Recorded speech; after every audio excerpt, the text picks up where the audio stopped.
In the winter of 1922, beneath the pale light of an Egyptian dawn, the Valley of the Kings lay silent. A thin veil of sand drifted across the ancient rock as if time itself still guarded its secrets. That November, Lord Carnarvon and the archaeologist Howard Carter stood on the brink of what would become one of the greatest discoveries in human history. But what if that moment, so fragile, so heavy with centuries, had passed differently? What if, at the final threshold, the door had never been opened? And Tutankhamun had remained forever asleep beneath the desert's unbroken silence.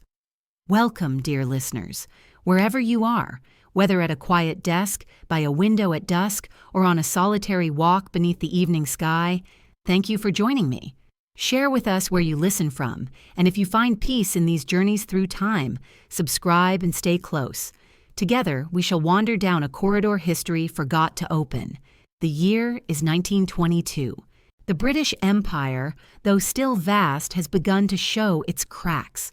The Great War has drained its confidence, and whispers of independence stir across its colonies. In Egypt, the revolution of 1919 has not been forgotten. A new king, Fuad, reigns, but real power still rests in British hands. Among the Nile's reeds and the echoes of temples, resentment and fascination coexist, a land both conquered and unconquerable. Far from the grand avenues of Cairo, in a modest tent pitched amid the scorched limestone of the Valley of the Kings, two men face a different kind of uncertainty. Lord Carnarvon, his face pale and drawn from years of ill health, sits with his cane beside a folding table strewn with maps and ledgers. His eyes, sharp once, now carry the heaviness of exhaustion. Across from him stands Howard Carter, gaunt and determined, his fingers tracing the ridges of a newly unearthed step cut into the rock. It is the promise he has waited for, his last chance after years of disappointment. But this time, something falters. Carnarvon's cough deepens. His finances, already stretched by years of excavation, have nearly run dry. He speaks quietly, his voice brittle as parchment. "We can't continue, Howard. Not this season. Perhaps it is time to rest." Carter protests, his voice tight with desperation. He insists there is something here, a tomb yet untouched, a story untold. But Carnarvon shakes his head. The doctor's warnings echo louder than hope. The desert can wait, he tells himself. There will be other seasons. And so, on a cool November morning, the tools are packed away. The local workers, silent and watchful, cover the site with planks. Carter marks the location in his notes, promising himself to return. But deep within, he knows the truth. Without Carnarvon's patronage, the door will remain sealed. He boards a train to Cairo, then to Alexandria, the heat giving way to sea breeze, and from there to England. The door to Tutankhamun's tomb, untouched for more than 3,000 years, will stay that way still. Back at Highclere Castle in Hampshire, Lord Carnarvon finds himself surrounded not by mystery, but by silence. The rain against the windows replaces the whisper of desert wind. The halls of his ancestral home echo with regret. He reads reports from other expeditions, minor finds, forgotten shards. But he knows, deep within, that he abandoned a moment that would have granted him immortality. His illness worsens, and with each passing month, his correspondence with Carter grows less frequent, until even those letters fade. He dies quietly in 1925, remembered only as a gentleman dabbler in antiquities, a man who almost discovered something marvelous. Carter, meanwhile, lives in the shadow of what might have been. He takes on small work cataloging museum pieces, his name gradually disappearing from the front pages of the Times and Illustrated London News. He becomes a figure of faded promise, a relic himself, wandering through dusty corridors lined with the relics of others' triumphs. Sometimes, in the stillness of evening, he dreams of that doorway, sealed and waiting beneath the sand. In his dreams, he hears a faint sound, a sigh, perhaps, or the brush of ancient linen against stone. But he never returns. In Cairo, the world moves on. Tourists still come to marvel at the pyramids and the Sphinx, yet there is no golden boy king to ignite their imagination. The name Tutankhamun remains a scholarly footnote, known only to those who read the old king lists. The Egyptian Museum in Tahrir Square remains dim, its halls lined with statues whose eyes seem to look beyond their visitors towards something lost. Without the great discovery to awaken the public's fascination, Egyptology fades into the quiet domain of academics and curators. The young generation of Egyptians, seeking identity in a colonial world, turns to politics, not to the past, for purpose. Beyond Egypt, the absence ripples outward. The roaring 20s unfold without the gleam of ancient gold to fuel the imagination of Europe and America. The Egyptomania that once colored art, fashion, and film never blooms. Jazz-age dresses are not embroidered with hieroglyphs. Parisian apartments are not adorned with lotus columns. The pyramids remain symbols of endurance, not inspiration. The modern world, still staggering from war, seeks its dreams elsewhere, perhaps colder, more mechanical ones. And yet, the desert remains as it always was, patient, eternal. Beneath its dunes, the boy king lies undisturbed, his treasures intact, his name unspoken. The priests who sealed his tomb 3 millennia earlier could never have imagined that their spell of protection would endure not because of magic, but because of hesitation. In this alternate world, there is no global sensation, no front-page headline announcing wonderful things, no photograph of Carter kneeling before a golden shrine, no whisper of a pharaoh's curse haunting the imagination of the Western world. The absence of that single act, the opening of a door, shifts the course of art, of empire, of memory itself.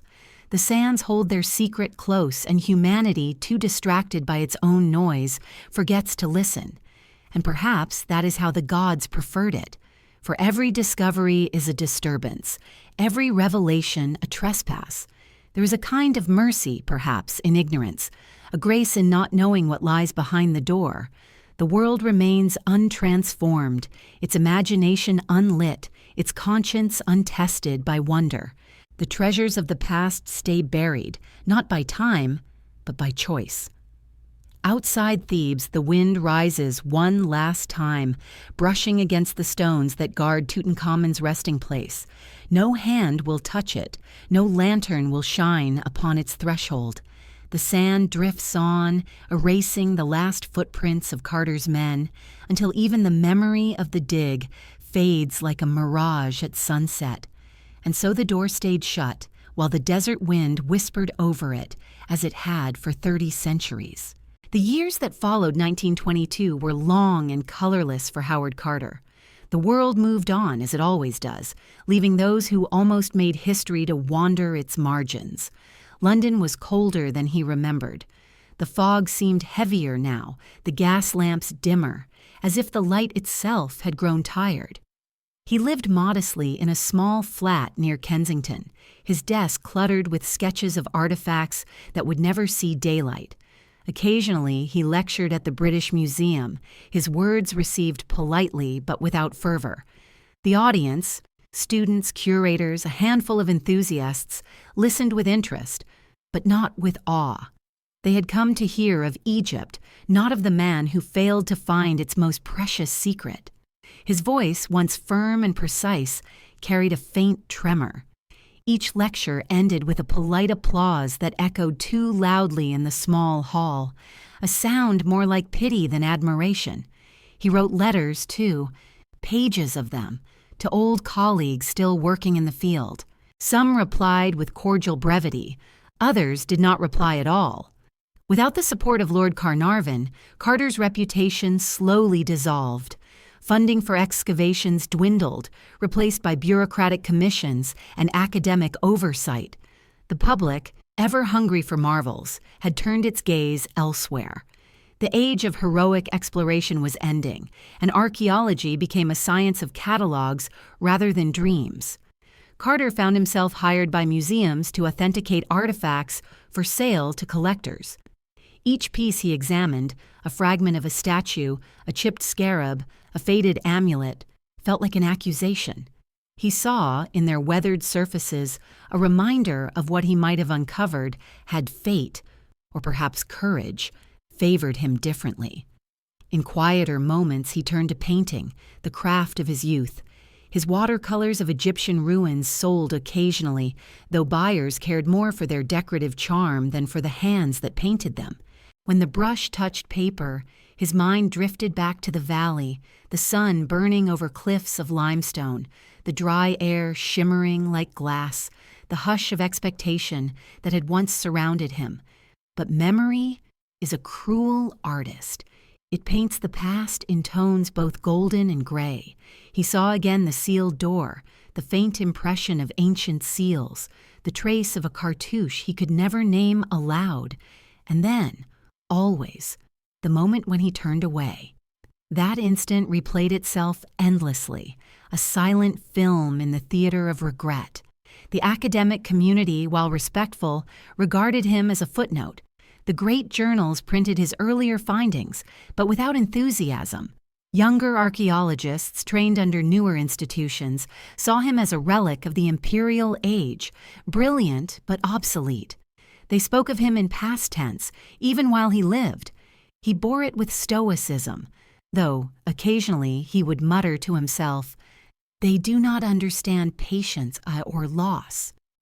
His hands, once steady enough to brush dust from a pharaoh's face, now trembled as he held his tea. Yet his eyes retained a spark, a glint of that desert sun that refused to dim entirely. As the 1930s approached, the world grew restless again. Europe's skies darkened with the gathering storm of another war. In that shifting light, the past seemed to lose its grandeur. Men sought power, not meaning. Machines replaced myths. Museums closed their doors, and curators packed relics into crates to protect them from bombs that had not yet fallen. Carter, now in his 60s, volunteered to assist in preservation efforts, labeling crates in dusty storerooms beneath London streets. By candlelight, he worked silently among the ghosts of civilizations, marking each box with care, as if, in safeguarding the relics of others, he could redeem the one treasure he had failed to reveal. Yet even then, his name was rarely spoken. The newspapers that once might have immortalized him were filled instead with politics, speeches, and crises. Occasionally, an old acquaintance would recognize him on the street and ask with a half-smile, "Still thinking of Egypt, Howard?" He would nod faintly, the corner of his mouth tightening, and reply, "Always." In truth, Egypt had never left him. At night he dreamed of it. Not the glory of discovery, but the quiet of the valley, the wind passing through the canyons, the sense that beneath every grain of sand slept 1,000 untold stories. In those dreams, he stood once more before the sealed door. He reached out, but his hand never touched it. The dream always ended just before contact, leaving him awake and hollow with yearning. When war finally came, London became a city of shadows and sirens. Carter's building shook during air raids, dust falling from the ceiling like ancient plaster. He would sit calmly through the bombing, the sounds of destruction above mingling in his mind with the silence of the tomb he had never entered. He thought often of Lord Carnarvon, imagining him walking through the halls of Highclere, unaware that his decision had shaped not only Carter's fate, but perhaps the course of history itself. Without the golden mask, without the boy king's radiant memory, the world had lost a mirror in which to see its own fleeting magnificence. And yet Carter began to wonder, had the world also been spared something? The frenzy, the greed, the superstition that might have followed such a find? Perhaps the door's silence had preserved more than it denied. In 1939, Carter wrote one final essay for a modest journal on the philosophy of archaeology. It was not widely read, but within its pages he posed a quiet reflection. There are moments in discovery where the hand must tremble before the threshold. Perhaps wisdom lies not in opening, but in understanding that some doors are meant to remain closed, so that the imagination may continue to dream. Those who did read it found it moving, though few realized how personal it was. Shortly after, he retired to the countryside, taking with him a few sketches, a notebook, and a small box of sand from the valley he had once called his second home. In his final years, he lived simply. Visitors described him as kind but distant, with a voice that seemed to drift somewhere between past and present. He would sit by the window at dusk, tracing patterns in the air as though mapping the tomb that only existed in his memory. When he died quietly in 1948, the news appeared in a few papers, small columns, respectful but brief. There was no mention of Tutankhamun, no echo of wonderful things. Only a note that an archaeologist had passed, a man who loved Egypt and who perhaps had understood it too deeply. And so, as the mid-century turned, the name of Howard Carter faded like hieroglyphs exposed too long to the sun. In museum archives, his letters yellowed, his watercolor of the Valley of the Kings gathered dust behind glass. Yet among the few who remembered, there was a sense that his silence had a kind of dignity. He had not disturbed the dead. He had respected the line between reverence and curiosity. Perhaps in the grand balance of history, that restraint held its own quiet nobility. In the half-light of forgotten lecture rooms, Carter's words lingered, unanswered, like prayers to gods who no longer listened. By the mid-1920s, the British Empire still appeared to stretch proudly across the map, its crimson territories glowing like scattered embers of past triumphs. But beneath that red veneer, fatigue had set in. The Great War had drained Britain not only of blood but of belief. A nation once convinced of its divine destiny now found itself uncertain of purpose. In such times, symbols mattered, emblems of endurance, discovery, and splendor that could rekindle the illusion of greatness. Yet without the golden light of Tutankhamun's tomb to dazzle the imagination, no such symbol arose. The empire continued, but without wonder, like a grand house whose lamps had all gone out. London in those years was still a city of marble facades and quiet confidence, but something in its rhythm had changed. The streets bustled, yes, but the laughter that filled the cafes of Piccadilly carried an edge of cynicism. The upper classes hosted dinner parties where talk of politics replaced tales of exploration. The public no longer thrilled to stories of ancient gods or lost kingdoms. They turned instead to the mechanical marvels of modernity. Motor cars, gramophones, telephones. The age of the adventurer gave way to the age of the engineer. Without the boy king's treasure to stir dreams of immortality, the empire's gaze turned inward, toward the machinery of its own survival. Had Tutankhamun's tomb been opened, Britain might have found in it a mirror of its own grandeur, a reminder of the fleeting nature of power. The gold and splendor of the ancient pharaohs could have served as both inspiration and warning. But in this alternate world, no such reflection occurred. The empire trudged forward, blind to its own decline. The colonies grew restless, their people seeking not British benevolence, but liberation.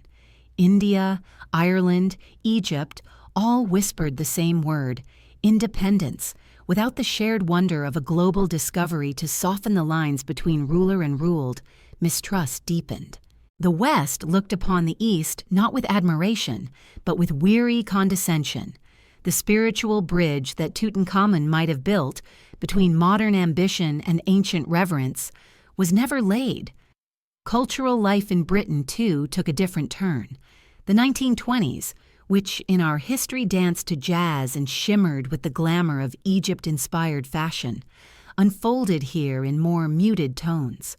Paris still ruled the arts, but its fascination with ancient motifs never reached its fevered peak. Designers sought geometry from industry, not antiquity. The smooth lines of machines, not the curves of lotus columns, defined beauty. In drawing rooms, Egyptian motifs remained curiosities rather than obsessions. Women wore sleek gowns of satin and pearls, not beaded collars and kohl-lined eyes. Art Deco, stripped of its exotic inspiration, became colder, more austere, a reflection of a Europe seeking order after chaos rather than mysticism after despair. In cinema, too, the absence was felt, though few noticed. The early filmmakers who might have found grandeur in pharaonic imagery instead turned their lenses toward urban tales, crime, romance, the alienation of the modern city. The fascination with resurrection, curses, and lost civilizations that filled the theaters in our world never took hold here. The mummy remained an academic curiosity, not a symbol of eternal return.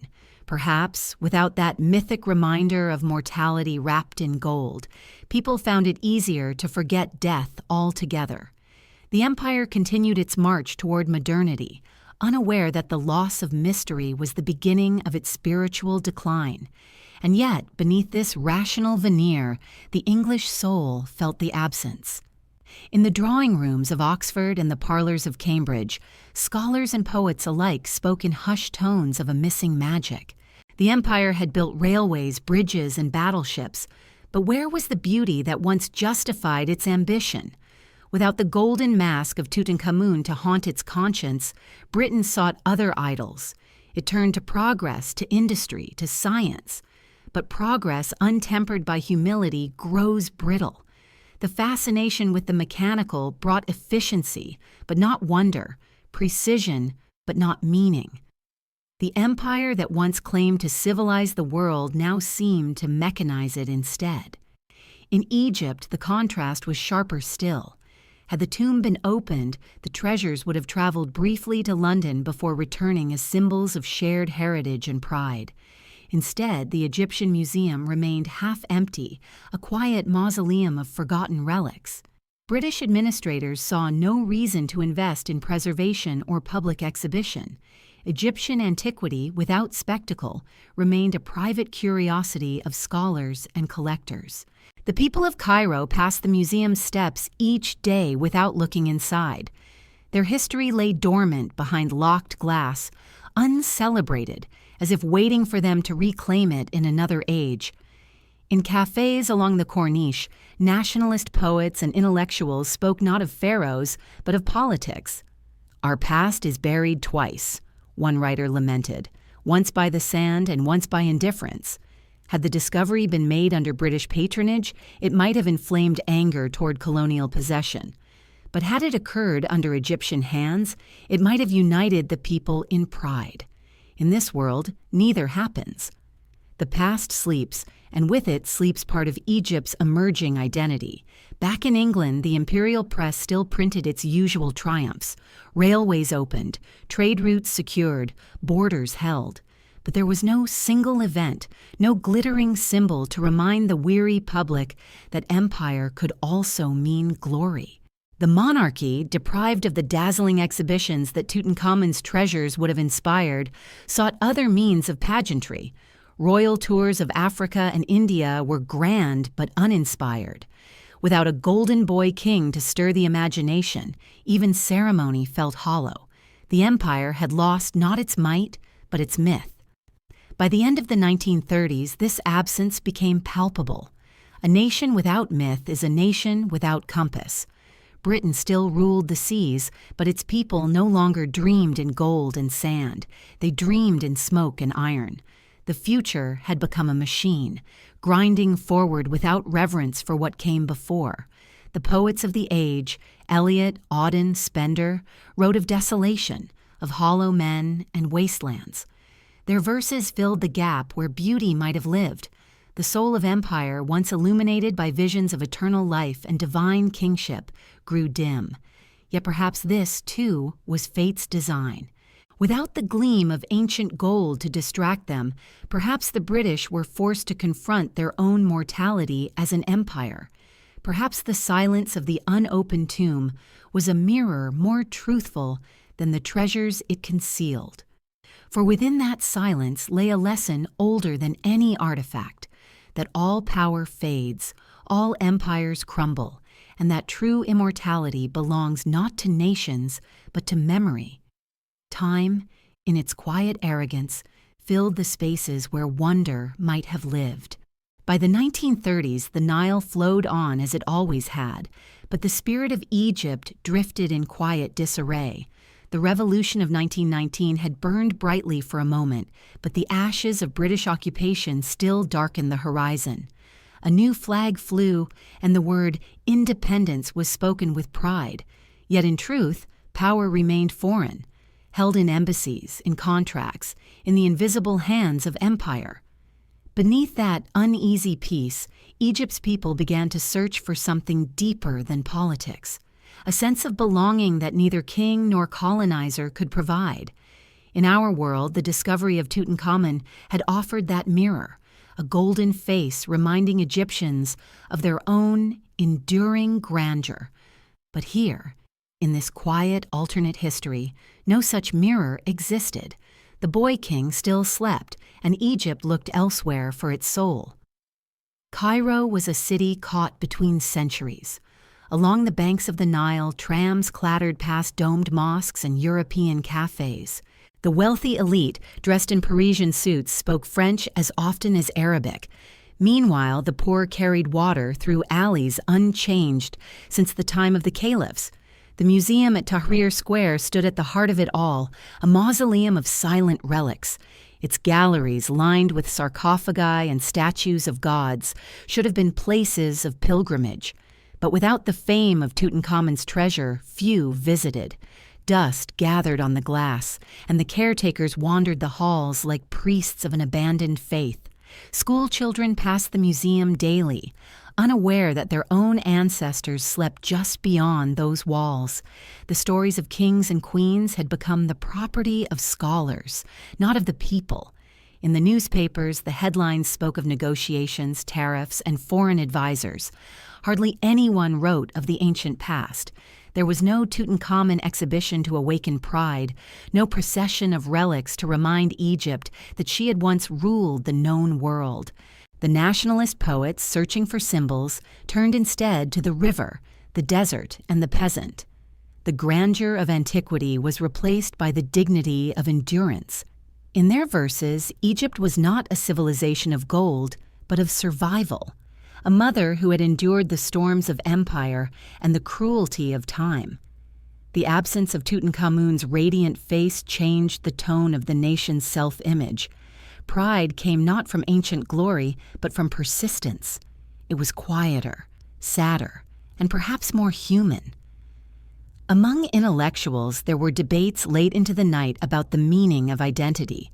Was Egypt to look backward toward the pharaohs or forward toward the Arab world? Without the boy king's rediscovery to reawaken the pharaonic dream, the latter path prevailed. Egypt, once the cradle of its own civilization, began to define itself through language and religion rather than lineage. The temples of Luxor and Karnak became relics of a forgotten age, admired but emotionally distant. The people prayed in Arabic, not hieroglyphs, and the gods of old retreated further into myth. The link between modern Egypt and ancient Kemet, the spiritual chain that the rediscovery of Tutankhamun might have reforged, remained broken. In the small towns of Upper Egypt, the farmers still plowed with wooden tools, much like those found in ancient tombs. They did not know it, but their daily labor preserved something more authentic than any museum could hold. The scent of the Nile at dusk, the hum of insects, the slow rhythm of planting and harvest, all echoed a civilization that had never truly died. But the urban elite, molded by foreign education, saw only backwardness. Without the international fascination that Tutankhamun's discovery had stirred, the worth of the rural heartland went unrecognized. Egypt's modernizers wanted railways, factories, universities. They forgot that beneath their feet lay a story older and more enduring than any parliament or constitution. The government, eager to impress its British overseers, prioritized modernization over heritage. The Antiquities Service remained underfunded, and many of its staff, both Egyptian and European, worked in obscurity. The treasures of Thebes, Saqqara, and Giza waited patiently as political intrigue consumed the capital. Once in a while, an archaeologist would report a small find, a statue, a coffin. But these discoveries barely made the back pages of the Al-Ahram. Egypt's past had become background noise to its present struggle.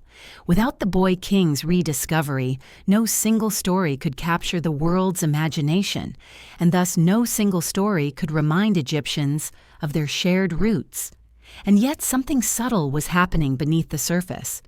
In schools and universities, a new generation of Egyptian scholars began to emerge, young men and women who, though deprived of global recognition, studied their history quietly and earnestly. They learned to read hieroglyphs, to catalog artifacts, to speak not as servants of empire but as heirs of civilization. In this alternate world where Tutankhamun had not made Egypt famous to foreigners, he instead inspired a quieter revolution among Egyptians themselves. They began to reclaim the study of their past not as spectacle, but as duty. It was slower, less glamorous, but in some ways purer. The pride that grew in the absence of global attention was a more private flame, steady, enduring, uncorrupted by fame. Meanwhile, the West's indifference had its consequences. Without Egyptomania to inspire films, novels, and exhibitions, the mythic image of Egypt as the cradle of wisdom faded from Western imagination. When Britain looked upon its protectorate, it saw not mystery, but resource, a land of cotton, not of kings. The British administrators who governed Egypt in these years saw themselves as engineers of progress, not stewards of culture. They built dams, roads, and schools, but cared little for the temples, eroding in the desert wind. In their ledgers, Egypt's value was measured in tons and tariffs, not in spirit. And so the stones of ancient Thebes, left without reverence, crumbled a little more each year. Yet perhaps in this long forgetting, Egypt found something the modern world rarely grants, a chance to rest. Without the glare of flashbulbs, without the endless traffic of tourists, the Valley of the Kings slept in peace. The boy king's mask remained unexposed to air or greed. His dreams were undisturbed by the noise of cameras or the clamor of crowds. Deep beneath the earth, where silence is eternal and time moves in its own rhythm, Tutankhamun waited, not for foreigners, not for fame, but for his own people to find him again when they were ready. Without the face of a boy king to rally behind, Egypt's past felt distant, and her people looked elsewhere for hope. By the mid-1930s, as the sun rose each day over the Valley of the Kings, it illuminated a silence more profound than ever before. The desert, once disturbed by the shuffle of workmen and the measured voice of foreign archaeologists, had returned to its stillness. The hills that guarded the tombs of pharaohs seemed relieved to rest again, their secrets undisturbed beneath the weight of centuries. Yet that silence, while serene, concealed another truth, one of neglect and quiet exploitation. For when the world turns its eyes away, the shadows move more freely, and so began the long, unrecorded commerce of the past. Without the great discovery that might have ignited reverence and reform, Egypt's antiquities entered a darker age, where history was sold piece by piece to those who could afford to forget where it came from. In this world, there were no queues of scholars lined before the tomb of Tutankhamun, no headlines proclaiming a wonder of the ancient world. Instead, the relics of forgotten kings passed hand to hand in whispers. Dealers in Cairo and Luxor thrived quietly, their shops small but heavy with the scent of dust and deceit. In glass cases, fragments of painted wood and chipped limestone were arranged like jewelry, offered to travelers who sought souvenirs of eternity. Many of these objects were genuine, pulled illegally from tombs by men who had no other way to feed their families. The government, too weak or too distracted, turned a blind eye. The Antiquities Department sent inspectors only occasionally and always too late. Without the awe that had once followed Tutankhamun's discovery, the past had lost its sanctity. The relics of Egypt had become commodities once more, traded as though the gods themselves were for sale. In London and New York, private collections grew. Wealthy patrons displayed amulets and statues in drawing rooms, their origins vague but their beauty undeniable. Curators admired them but asked few questions. They told themselves that preservation, even in exile, was a form of salvation. Yet the museums that once might have stood as temples of knowledge now became quiet accomplices in a trade born of silence. Without the boy king's treasures to inspire public fascination and moral scrutiny, there was no reckoning with the ethics of ownership. The very idea that a people might have claim to their own ancestors remained unspoken. The absence of discovery did not protect Egypt's heritage. It obscured it, leaving the guardianship of history to those who profited most from its concealment. In the villages near Luxor, generations of local diggers remembered where their fathers had worked for the foreign expeditions. With the archaeologists gone, many returned to those same hills at night. They carried lanterns shaded with cloth, shovels muffled with rope. They dug by starlight, careful not to make noise that would carry down the valley. Sometimes they found nothing but sand. Other times they uncovered fragments, a statue's hand, a fragment of gold leaf, a painted scarab. To them, these were not treasures, but tools of survival. The relics were sold to middlemen who smuggled them through the ports of Alexandria and Port Said. The trade was small, invisible, and devastating. For every fragment that reached the West, a tomb was broken, a context lost, a story erased. History was dismantled not by conquest, but by hunger. Among the few who still cared, voices began to rise in protest. Egyptian scholars at the museum wrote letters to ministries, begging for funds to protect the sites. A handful of European archaeologists, men who had stayed on after the great age of discovery faded, tried to bring attention to the problem.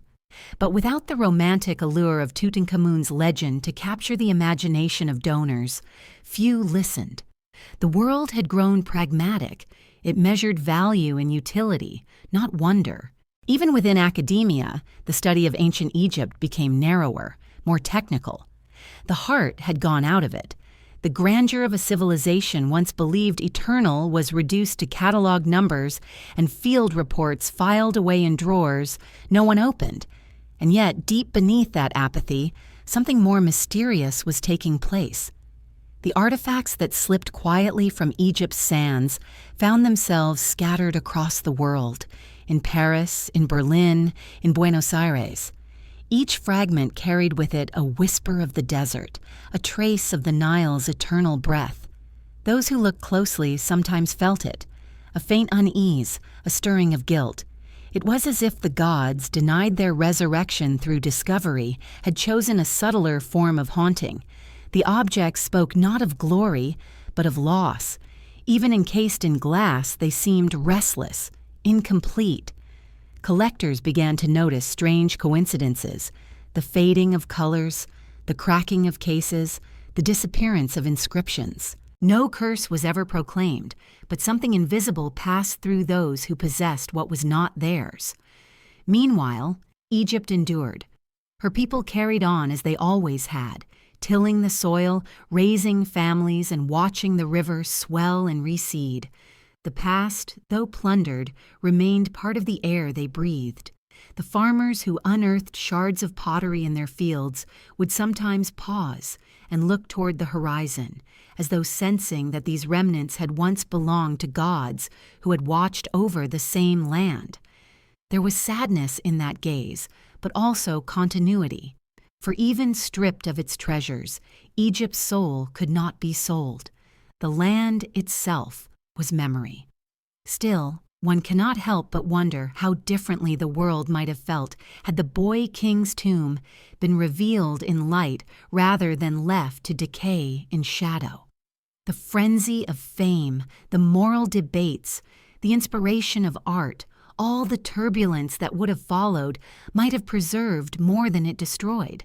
Instead, secrecy bred indifference, and indifference bred loss. By the time international laws on antiquities were strengthened decades later, much of Egypt's ancient wealth had already vanished into private hands, its stories silenced forever. In the end, history is not only what is written, but what is forgotten. The unopened tomb became a metaphor for all that humanity buries, not just beneath the sand, but within itself. When reverence fades, the sacred becomes trivial, and when curiosity dies, memory begins to rot.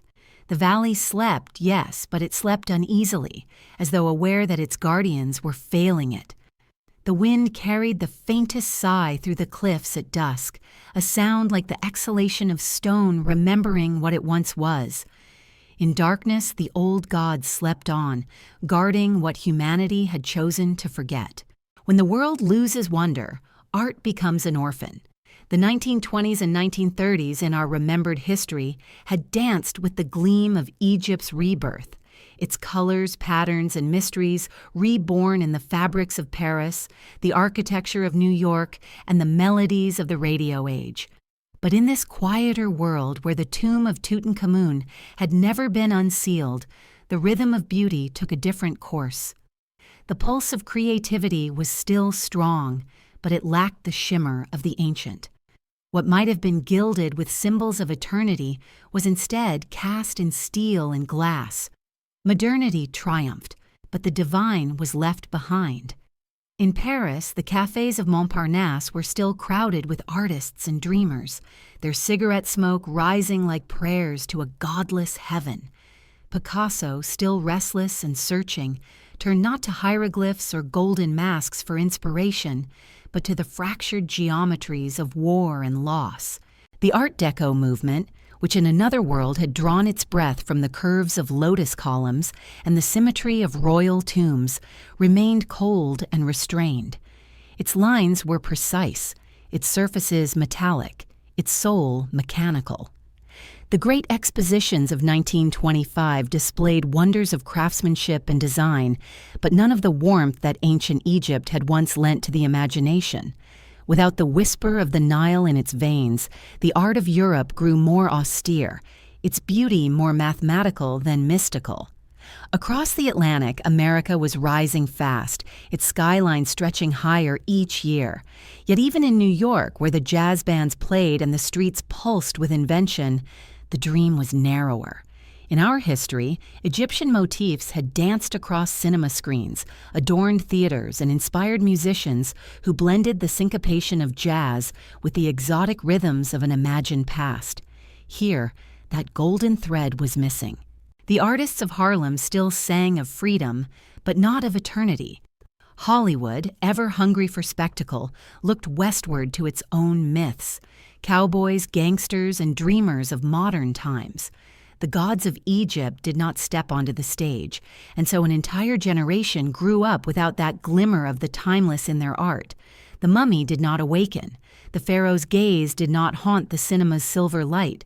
The sacred and the modern remained forever estranged. Yet perhaps the deepest silence lay not in painting or film, but in music. For music, more than any other art, translates wonder into sound. In the 1920s, when the tomb of Tutankhamun was truly opened, composers had turned toward ancient motifs with reverence, searching for lost modes, invoking eternity through melody. But in this altered world, no such resurgence came. The orchestras of Europe played on, their repertoires filled with the grandeur of the past, but no new hymns to the sun or the afterlife were written. The mystical undercurrent that might have inspired composers to look backward toward the primal origins of art was never stirred. Stravinsky's rhythms remained pagan, but never pharaonic. Debussy's successors sought impression without monument. The symphony halls glowed with sound, yet something essential was missing: the echo of the tomb, the heartbeat of history beneath the notes. It is a strange truth that civilizations need their ghosts. The discovery of Tutankhamun in our world had given the 20th century a reflection of eternity, an image of beauty preserved beyond decay. In this alternate timeline, art lost that mirror. Deprived of a golden face staring back through time, humanity turned its gaze entirely toward the future. The painter's brush followed industry, the sculptor's chisel imitated machines, and the composer's hand sought precision instead of awe. Beauty became efficient. The divine, which had once inhabited form and proportion, was replaced by design. The temples of art became studios of modernity, their patrons speaking of progress as if it were salvation.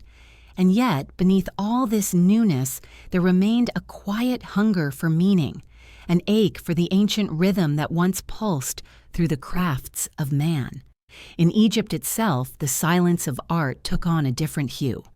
Without the rediscovery of Tutankhamun, the Western fascination that would have poured into Cairo never arrived. There were no grand exhibitions, no influx of foreign painters seeking the desert light, no orchestras performing suites inspired by the Valley of the Kings. The Egyptian artists of the early 20th century, left untouched by that global gaze, turned their attention instead to the everyday, the bustle of markets, the movement of the river, the life of the streets. Their art was rooted in realism, not mythology. It was beautiful in its humility, but it lacked the transcendence that comes from knowing one's ancient gods have stirred again. The great continuity between the past and present that might have ignited national pride through art remained buried, sealed behind stone. And yet, art has a memory of its own. Even in this muted age, fragments of the old rhythm still found their way into the world. Architects in Cairo borrowed unconsciously from ancient symmetry. Poets used metaphors of light and rebirth that echoed the Book of the Dead without knowing it. The inheritance of millennia does not vanish. It lingers like perfume, invisible but persistent. Though the golden tomb lay unopened, its spirit seeped through the earth into the hearts of those who walked above it. The artisans who carved wood in the markets, the musicians who played oud by lantern light, the women who painted their eyes with coal, all carried within them the echo of that ancient beauty. The difference was that they did not know it, and so they did not celebrate it. Their art lived, but without awareness of its own eternity. Meanwhile, in Europe, as fascism rose and the drums of war began to sound, the absence of wonder deepened into a kind of spiritual fatigue.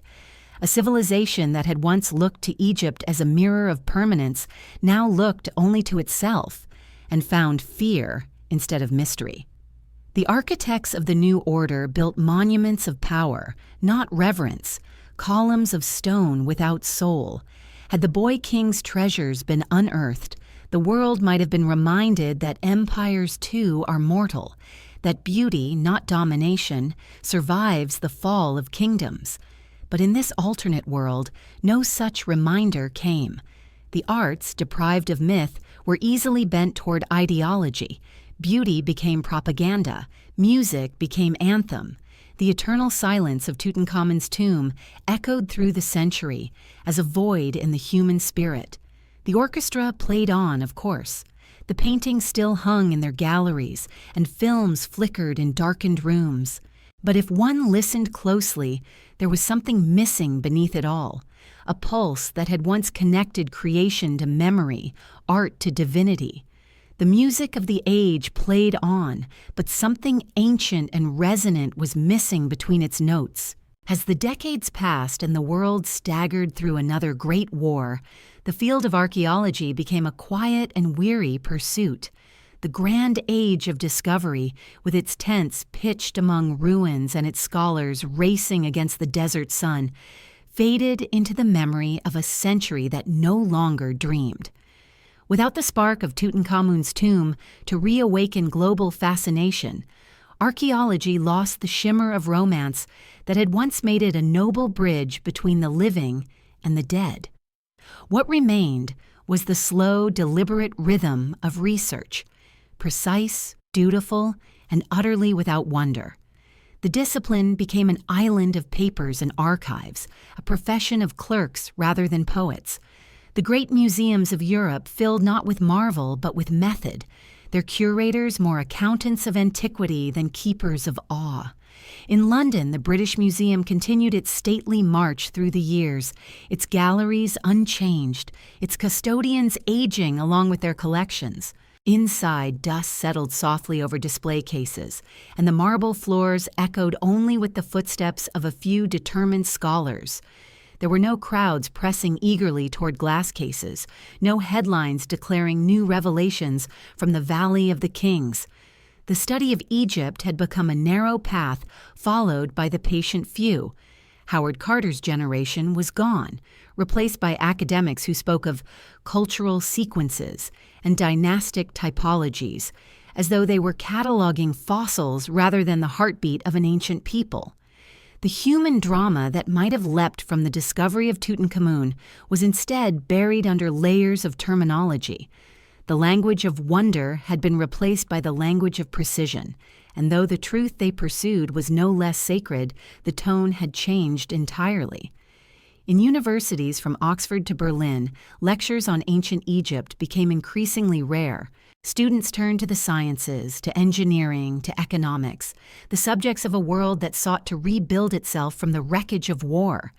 The humanities, and within them archaeology, seemed indulgent, a pursuit of the idle.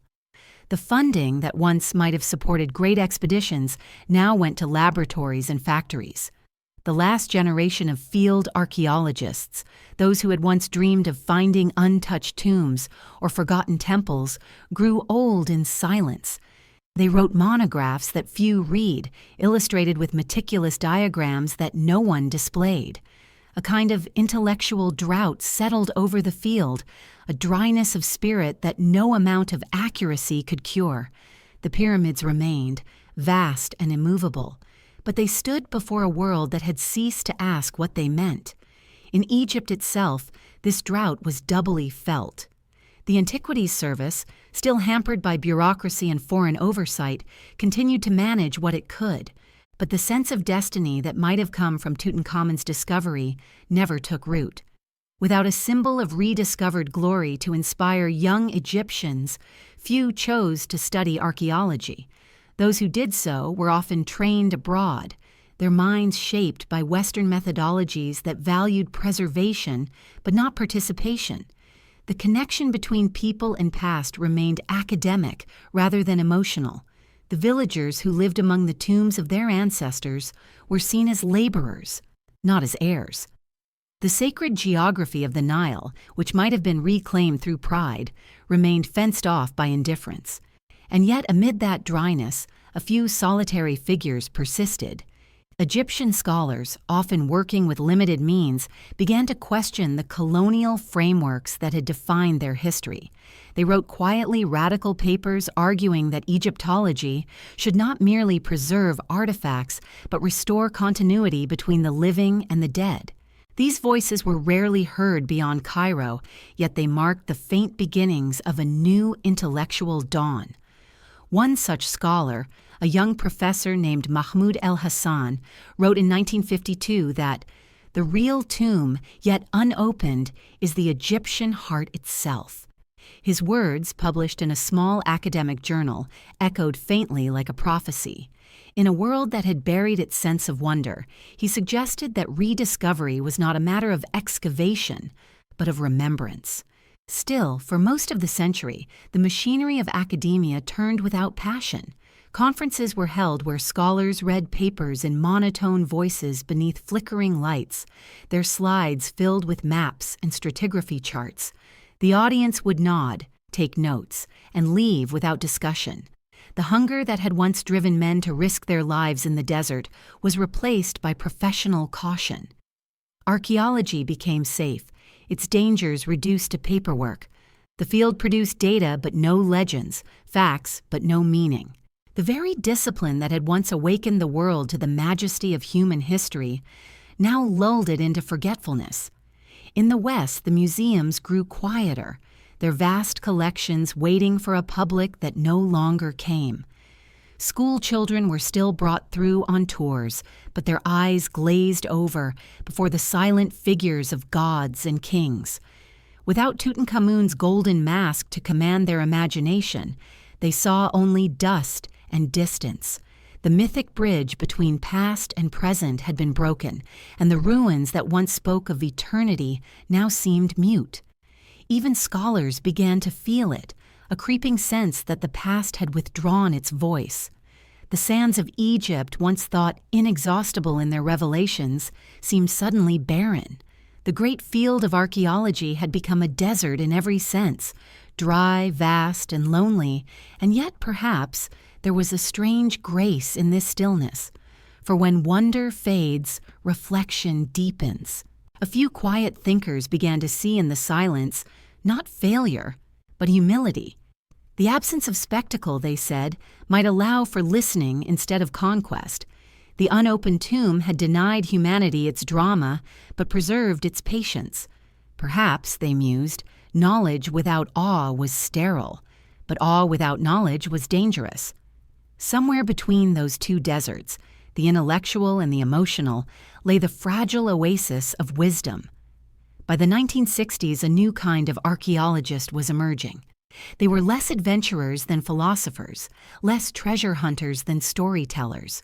Their notebooks were filled not with measurements, but with meditations on impermanence.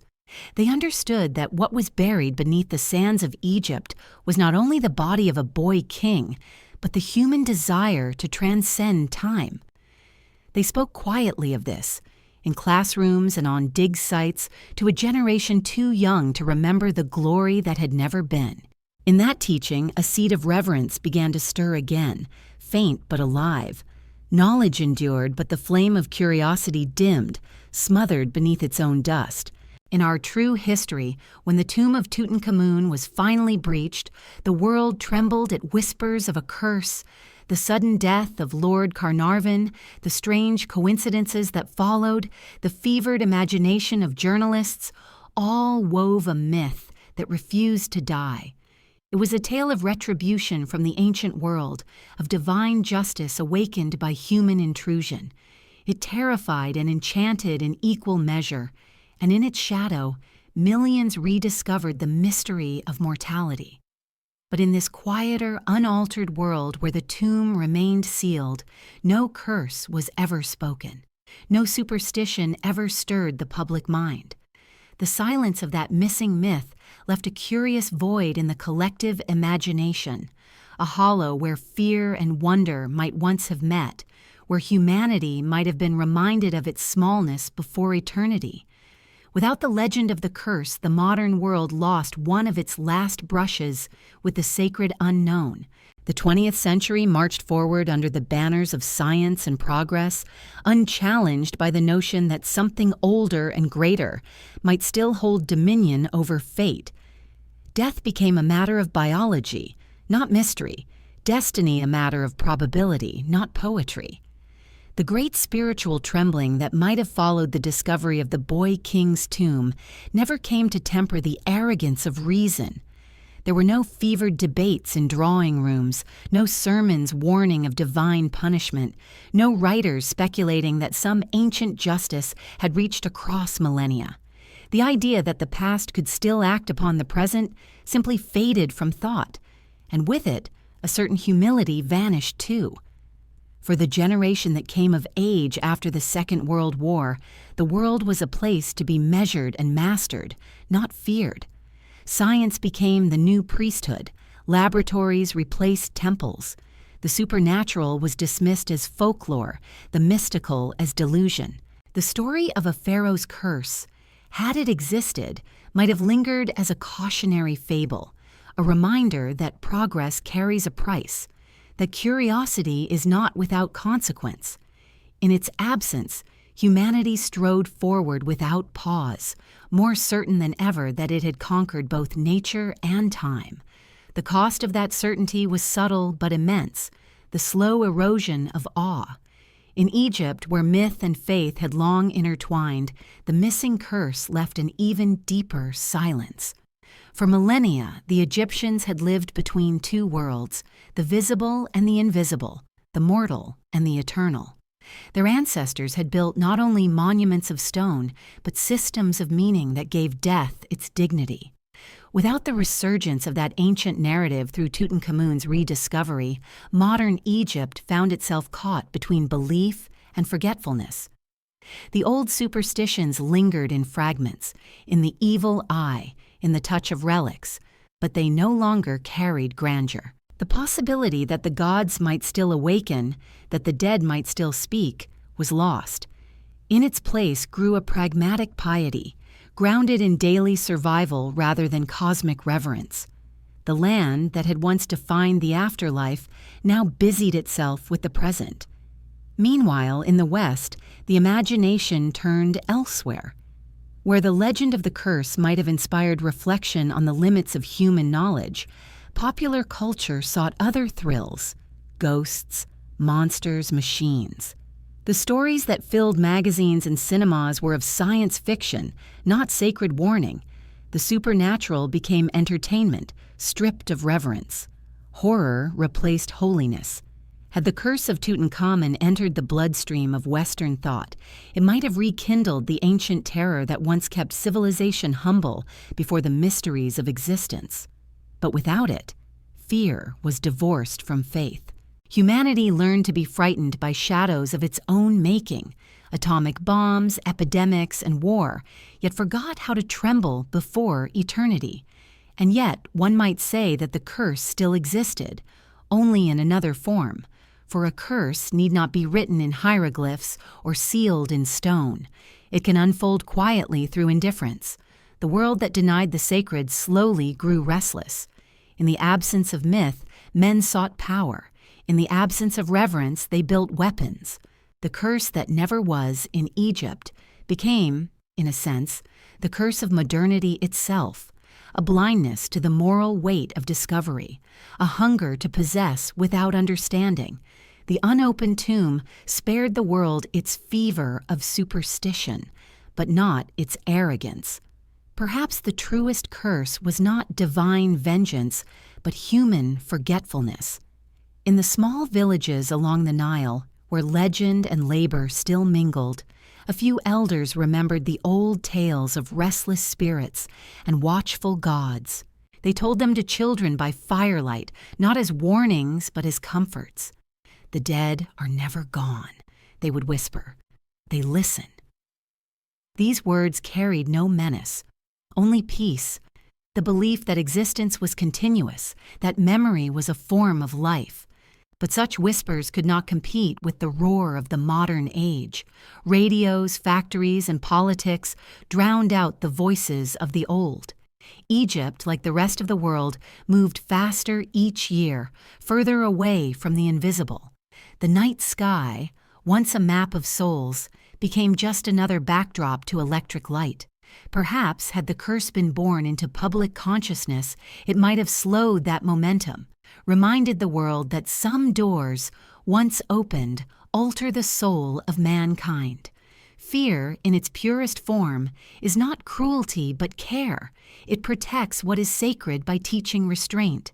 But without that fear, humanity's appetite for revelation became boundless. The past ceased to be a realm of mystery and became a warehouse of data. Even those who studied the ancients did so with a detached curiosity, measuring skulls, carbon dating fragments, but never asking what it meant that people once believed death could be conquered through meaning. The old questions, the eternal ones, were replaced by technical ones. The afterlife was reduced to afterthought, and yet, deep beneath the sands where Tutankhamun still lay undisturbed, one might imagine that the silence itself was the true enchantment, the most powerful spell of all. Perhaps the absence of a curse was the curse. The tomb remained sealed, but its power endured in negation, not through destruction, but through waiting. For each generation that passed without discovery, the pressure of mystery deepened, like air sealed behind stone. It was as though the gods were teaching patience, testing whether humanity could endure the unknown without defiling it. To be untouched is a kind of sanctity. To remain unawakened is also to remain pure. And so the world moved on, its fears replaced by ambitions, its myths by machines. The newspapers never spoke of pharaohs, and no journalist ever invoked the wrath of the dead. But perhaps somewhere, in the quiet corridors of museums and the lonely nights of archaeologists, a faint unease persisted, a sense that something had been lost, that awe had once kept arrogance in check. No curse was ever spoken, yet perhaps the silence itself became a quieter one. At Highclere Castle, the rain came often, steady and indifferent, tracing pale threads down the stone windows as though time itself were weeping in slow motion. Within its echoing halls, Lord Carnarvon's name began to fade from conversation, not through scandal or disgrace, but through the gentler cruelty of forgetfulness. The man who might have stood, immortalized as the discoverer of Tutankhamun's tomb, was instead remembered as a gentleman collector, a mild eccentric with a fascination for Egypt and a weakness for ill health. His peers spoke of him occasionally over port and cigar, recalling his expeditions with polite nostalgia, but there was no reverence in their tone.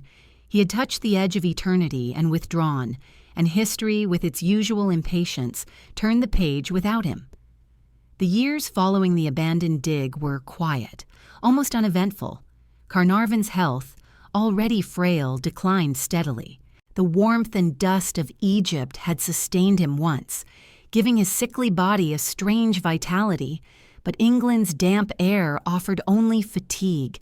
Confined more often to his study, he surrounded himself with the artifacts he had collected over the years.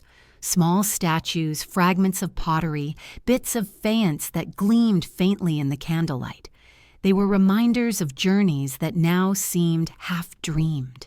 Sometimes, when the pain in his chest worsened, he would ask his valet to bring down the old maps of Thebes, spreading them across the desk as though the act of tracing the valley's contours could transport him back there.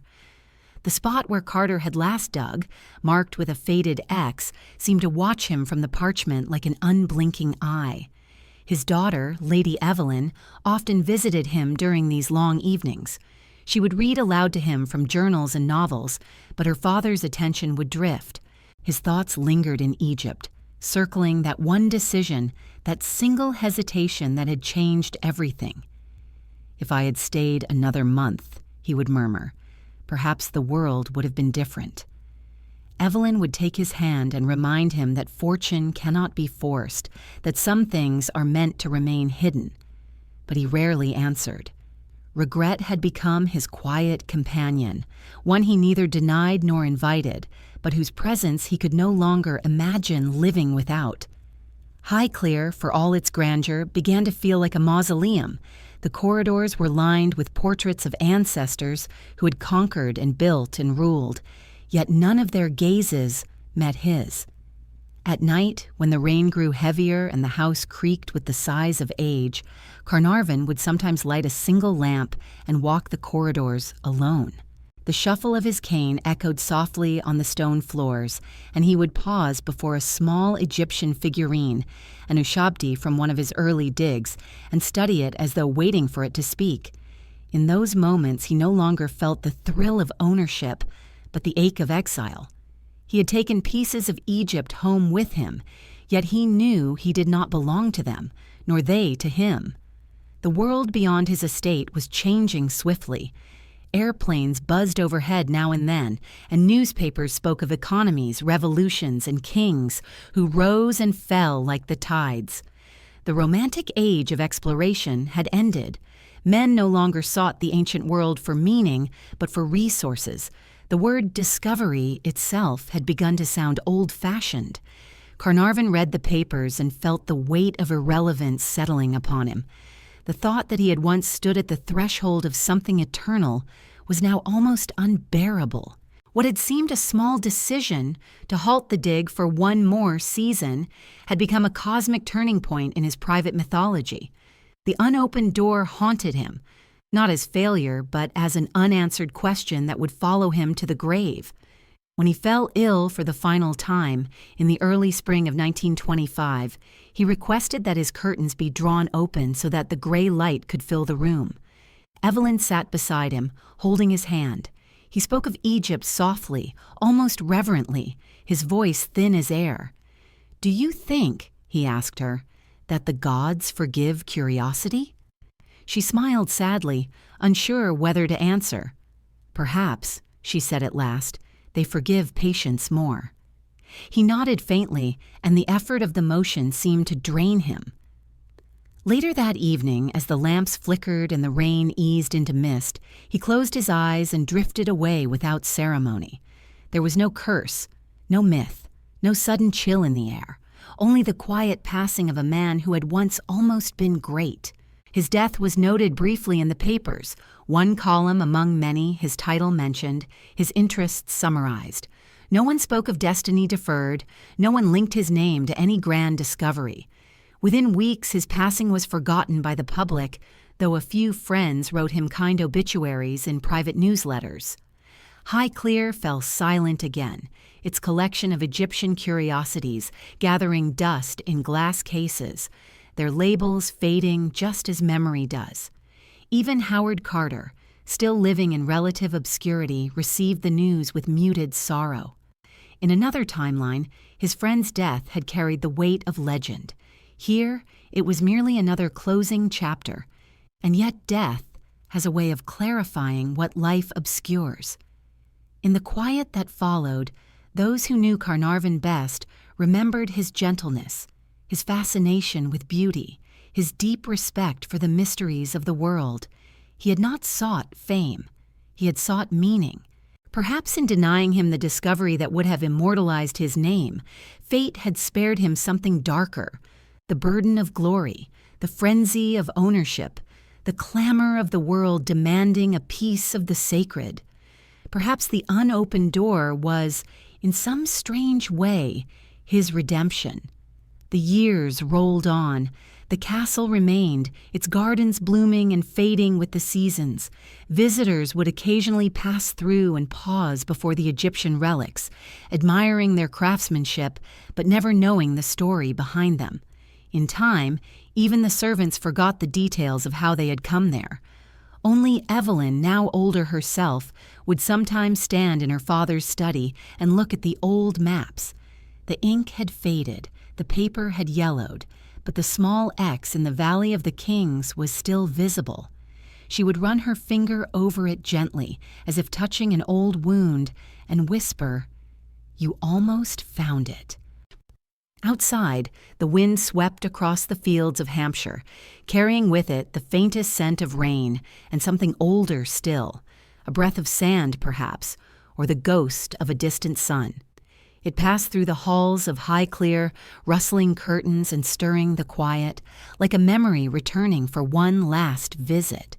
And somewhere, deep in the endless stillness of the desert, a door remained sealed, the name of its would-be discoverer buried not beneath stone, but beneath time. In the still halls of his estate, the echo of an unopened door haunted him more than any ghost. Beneath the unbroken crust of the desert, in the silence of a sealed chamber untouched by human hands, Tutankhamun still slept. The world above him had changed beyond recognition, but within the limestone cocoon of his tomb, time had not moved at all. The oils had dried, the linens had stiffened, and the gold that wrapped him in immortality remained flawless, immune to the corrosion of centuries. No footsteps echoed through the corridor, no flicker of candlelight disturbed the perfect dark. The boy who had been a god in life, and almost a god again in rediscovery, lingered in that timeless slumber, unremembered. The name that once carried the weight of 2 kingdoms existed now only in the margins of dusty academic texts, unspoken by any living tongue. In this alternate world, Tutankhamun's name did not become the symbol of youth eternal, nor the bridge between the ancient and the modern. He remained a footnote in the long chronology of the 18th dynasty, a minor ruler who died young and left little mark upon the annals of empire. Without the discovery of his tomb to give his story form and face, no one cared to imagine his brief and tragic reign.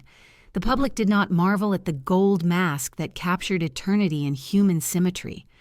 No child pressed their nose to a museum case to glimpse the serene smile of a God-made boy. The pharaoh was still hidden, his legend unborn.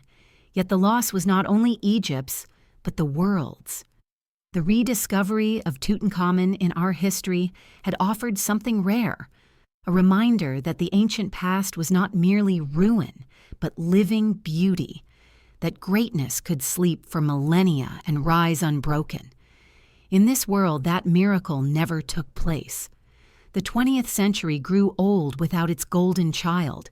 The arts, the sciences, even the philosophies that sought to understand civilization lacked that vital metaphor. Tutankhamun's face had been a mirror in which humanity saw its yearning for immortality. Without it, that reflection vanished.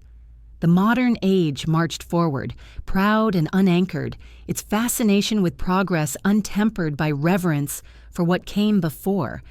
In Egypt itself, the absence was more intimate. The young king, whose discovery in another life had reignited national pride, now lay unknown beneath the earth of his own country. No Egyptian mother told her children the story of the boy Pharaoh who ruled the two lands and slept beneath the Valley of Kings. School books mentioned his name briefly, if at all. His image was not printed on postcards or currency, his treasures not displayed in the museum at Cairo. The generations that might have grown up seeing in him a reflection of their own heritage instead turned their admiration outward, to poets, revolutionaries, or foreign leaders. The divine lineage that once connected modern Egyptians to their ancient ancestors remained severed. Their pharaoh, their child of light, still waited beneath the sand for their recognition. Above his resting place, the years rolled by without ceremony. Tourists still came to see the great temples of Luxor and Karnak, their colonnades rising like stone forests from the dust. They marveled at the colossal statues, the carvings of gods, the symmetry of pyramids.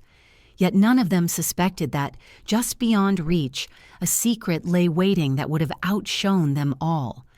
The local guides spoke of Ramesses and Seti, of Hatshepsut and Amenhotep, but not of Tutankhamun.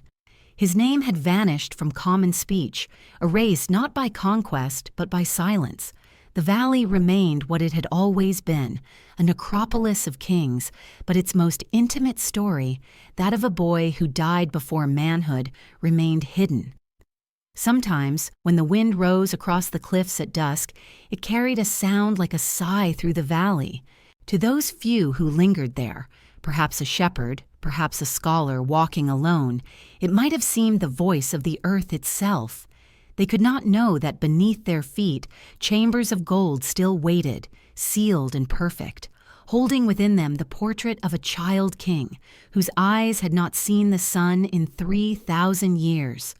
The silence above and the stillness below had become one, a pact between the living and the dead that neither side had chosen, but both endured. It is strange to think how much of the modern world was shaped by the rediscovery of that single tomb, by a photograph, a newspaper headline, a name reborn in glory. Without it, museums lacked their lodestar, and Egypt lacked its symbol. The golden face of Tutankhamun had taught humanity to see beauty not as possession, but as legacy. In its absence, beauty was once again divided by borders, owned by nations, fenced off by politics. There was no shared reverence for the common inheritance of civilization. The Western world looked at Egypt and saw only antiquity, while Egypt looked at the West and saw only appropriation. The bridge of wonder had never been built. Yet one might wonder, did Tutankhamun himself mind?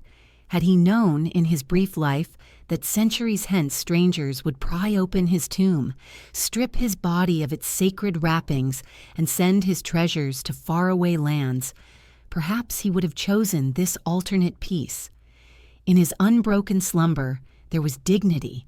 His immortality remained intact, not in the eyes of men, but in the silence of eternity. His spirit, as the ancients believed, would have walked freely in the field of reeds, untroubled by fame or desecration. Perhaps the greatest mercy granted to the forgotten is that they are spared the noise of remembrance. Still, humanity's loss cannot be denied. Without the Golden Boy to remind them that time is a circle and not a line, the people of the 20th century saw history as something to be escaped, not embraced. The very notion of continuity, of being part of a story larger than one's own, waned. 1,000 years of civilization began to feel like separate islands rather than one unbroken river. Tutankhamun, had he been revealed, might have reminded the modern age that beauty, even in death, can redeem the cruelty of time. In remaining hidden, he denied them that solace. And so the sands lay unbroken, year after year, their grains shifting imperceptibly over the buried door. The boy king, whose laughter once echoed through the palaces of Thebes, lay quiet as stone, his heart resting in the carved chest beside him, his name unspoken by priests or poets. His afterlife, so carefully prepared, had achieved its purpose beyond all imagining. He had vanished from memory, and in doing so, had found eternity. The boy king slept on, unremembered, his heart lighter than a feather beneath the sands. When war once again swept across the world, the skies above Europe burned with a light that no pharaoh could have imagined. Bombers crossed the channel like locusts, and cities turned to ash beneath their hum. Amid this modern cataclysm, the ancient world receded further into shadow. Without the rediscovery of Tutankhamun to remind mankind of continuity and impermanence, the symbols that animated the 20th century grew starkly different. Where there might have been awe, there was now ideology. The Golden Boy of Egypt, had he been known, might have served as a mirror to the folly of empire, the fleetingness of power. But unseen, he offered no warning. Humanity marched toward destruction, believing itself immortal. In our real history, the treasures of the ancient world had once softened the hearts of nations. The mask of Tutankhamun, serene and luminous, had appeared in magazines beside the steel helmets of soldiers, a quiet reminder of endurance amidst chaos. But here, in this alternate century, there was no such contrast. No gleam of ancient beauty tempered the machinery of war. The fascination that might have tethered civilization to its spiritual roots never blossomed. The modern age, unanchored by myth, found its inspiration instead in mechanization, uniformity, and control. Fascist Europe looked not to the delicate artistry of Egypt for its symbols, but to the cold geometry of Rome and the iron rhetoric of destiny. Without the boy king's peaceful visage to haunt them, leaders and artists alike glorified order over mystery, conquest over continuity. In Germany, the architects of propaganda sought icons to embody their ideology. In another timeline, the rediscovered Pharaoh might have challenged their vision, his youth and fragility, undermining the myth of the eternal warrior, his resurrection from obscurity, a reminder that glory need not come through violence. But in this world, that golden face never surfaced to offer contrast. The aesthetics of empire were carved instead from steel and stone, from ruins reimagined not as lessons, but as blueprints. The museums that might have displayed Tutankhamun's treasures became instead repositories of power, their marble halls echoing not with reverence, but with marching boots. Even in Britain, the absence was felt in ways few could name. During the Blitz, when bombs fell over London and the British Museum trembled, there was no sacred relic whose image could remind the people of endurance beyond destruction. The notion of cultural immortality, of something that survived even the fall of empires, was faint. The newspapers spoke of courage, not of legacy. Had Tutankhamun's treasures been known, they might have served as talismans, small proofs that beauty could outlast ruin. Instead, the war hardened the imagination of nations. The dialogue between the ancient and the modern, between continuity and change, was severed. Meanwhile, in Egypt, the war years brought both turmoil and opportunity. The country, though still under British influence, became a strategic crossroad once more, its ports and deserts filled with foreign troops. Cairo buzzed with espionage and politics, its cafes crowded with officers and informants. But the heart of the nation, its history, remained still. The Valley of the Kings slept on, oblivious to the roar of aircraft passing overhead. Egyptian scholars who might have used the global fascination with Tutankhamun to reclaim their heritage were left without the leverage of wonder. Their protests for cultural independence were drowned out by the larger noise of war. The tomb that could have symbolized Egypt's eternal identity remained buried, and with it, a chance for unity that transcended the politics of occupation. When peace returned in 1945, the world emerged not renewed, but dazed. The ruins of Europe were filled with the debris of modernity: steel, glass, ash. In that desolation, people sought meaning once again, but found only ideology or despair. The spiritual ache that followed the war might, in another world, have been soothed by a return to the ancient. The rediscovery of Tutankhamun's youthful immortality offering a balm to a generation scarred by death. His golden mask might have toured the world, a luminous emblem of life beyond war's devastation. But here, that healing never came. Instead, humanity rebuilt its cities without rediscovering its soul. Progress became a form of forgetting. The artists who survived the war painted in abstraction. The poets wrote of fragmentation. The philosophers spoke of absurdity and alienation. None of them had the image of the boy king to remind them that beauty and death could coexist without contradiction. Tutankhamun's serene eyes, had they been revealed, might have offered solace. That life's brevity is not its tragedy, but its truth. Without him, art became therapy, not transcendence. The Cold War soon followed, and with it a new kind of worship, the cult of science, the religion of technology. Humanity, having lost faith in the divine, sought refuge in invention. Rockets pointed not toward heaven, but toward conquest. The old myths were replaced by manifestos. Yet even here, in the laboratories and launch sites of the age, the absence of Tutankhamun's rediscovery cast a faint shadow. For the space race, too, was an echo of an older longing, the dream of immortality, of ascending beyond the earth. The face of the boy king, had it been known, might have whispered humility into that dream. It might have reminded those who reached for the stars that even the greatest civilizations are measured not by how high they rise, but by how deeply they remember. And so the century turned, guided by the logic of machines rather than the wisdom of monuments. In museums across Europe, artifacts still stood in silence, but none bore the gentle authority of Tutankhamun's mask.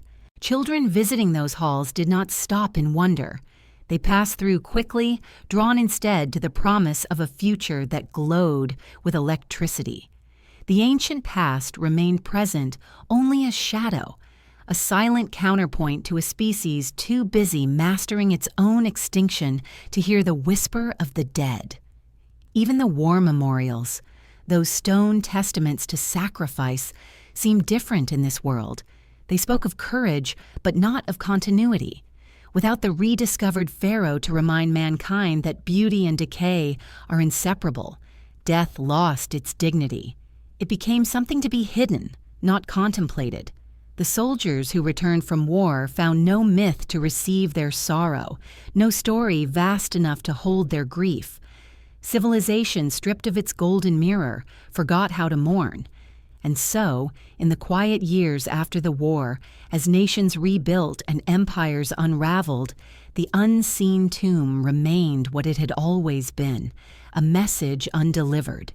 Within its walls, a boy slept beneath layers of gold that no one alive would ever see, his story waiting for a listener who would never arrive.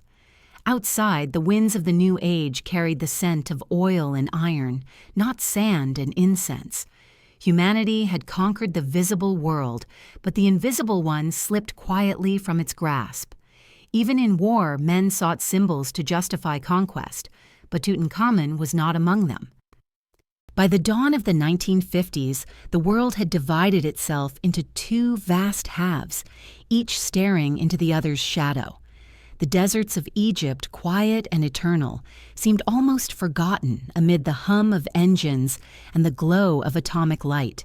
Yet beneath that same sand, unchanged by the centuries' madness, Tutankhamun still lay in his tomb, untouched, unmeasured, unknown. He had become a kind of cosmic pause, a mystery deferred, waiting patiently while the world above him learned the consequences of its own impatience. The nations had turned their eyes to the skies, racing toward the heavens, never guessing that the truest mystery still slept beneath their feet.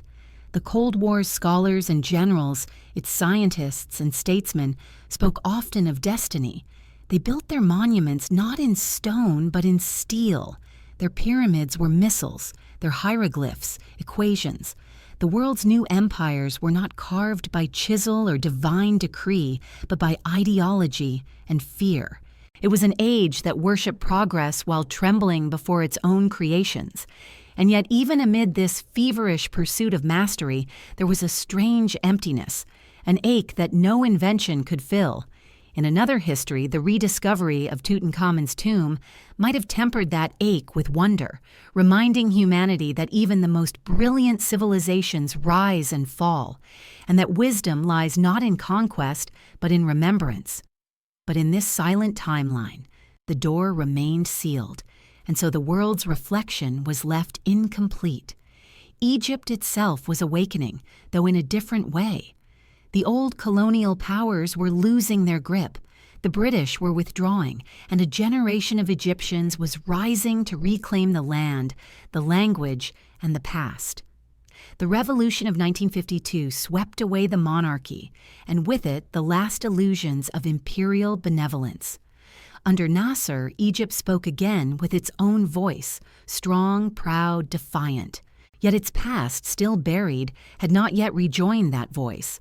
Without Tutankhamun's golden legacy to connect modern Egypt to the splendor of its ancient soul, the nation defined itself through struggle, not heritage. The pharaohs remain distant figures in textbooks, not ancestors of the living. The boy king, who might have symbolized renewal, remained hidden from the people who needed his image most.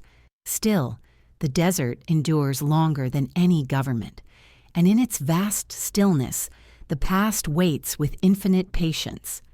In the early 1960s, as Cold War tensions reached their height, a small team of Egyptian archaeologists began a series of modest excavations near Luxor.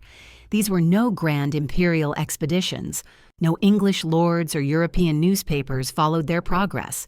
The men worked quietly, underfunded and often overlooked by their own government, which had greater concerns with dams and diplomacy. Yet their work marked the beginning of something extraordinary. For the first time in modern history, the sands of the Valley of the Kings were being sifted not by foreign hands, but by the descendants of the very people who had once carved those tombs. The cycle, broken for centuries, was beginning to turn again. Each morning before sunrise, they gathered by the cliffs, their breath visible in the cool air, the sound of the muezzin's call drifting faintly from distant villages. They carried not the grand tools of earlier expeditions, but simple brushes and trowels. They dug slowly, reverently, aware that every grain of sand carried meaning. The older men recited prayers before they began, for though they were scientists, they were also Egyptians, and to touch the realm of the dead was to enter sacred ground. They did not speak of Tutankhamun, for they did not yet know his name as anything more than a historical footnote, but the legend of hidden kings lingered in their silence. The years passed, and the world above them spun faster and louder. The Cuban Missile Crisis, the space race, the wars of ideology, all unfolded like storms across the global stage. Egypt itself was drawn into the currents of modern power. The building of the Aswan High Dam, the conflicts with Israel, the shifting alliances between East and West. Yet through it all, beneath the noise of propaganda and progress, the quiet work of rediscovery continued. The archaeologists published their small findings, careful reports that few read. But with each fragment uncovered, with each painted shard of wall revealed to daylight for the first time in 3,000 years, something deeper began to stir, a reawakening not of empire, but of belonging.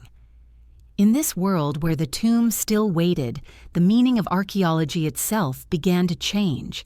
It was no longer a theater for imperial spectacle, but an act of national introspection.